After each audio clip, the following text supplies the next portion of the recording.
Hi నమస్తే అండి. BP sugar high కొలెస్ట్రాల్కి మందులా పనిచేసే పొట్టు మినపప్పు పిండితో ఊతప్ప. ముందుగా ఒక బౌల్ తీసుకొని అన్నీ వేద్దాం. క్యారెట్, రెడ్ క్యాప్సికమ్,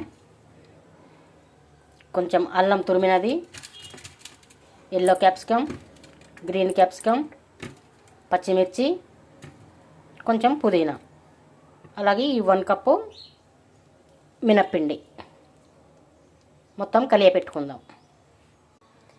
మినపప్పు పిండిలో మొత్తం వెజిటేబుల్స్ అన్నీ కలిపాం కదా. ఇప్పుడు స్టవ్ ఆన్ చేసుకొని ఒక పాన్ పెట్టుకుందాము. పాన్ పెట్టుకొని కొంచెం నెయ్యి వేద్దాం. నెయ్యి కరిగింది కదా. ఇప్పుడు మనం పిండి వేసి మంచిగా రౌండ్ చేసుకుందాం. హై ప్రోటీన్ ఊతప్ప రెడీ అయిపోయిందండి. దీనికి మంచిగా పచ్చిమిరపకాయ చట్నీ పెట్టి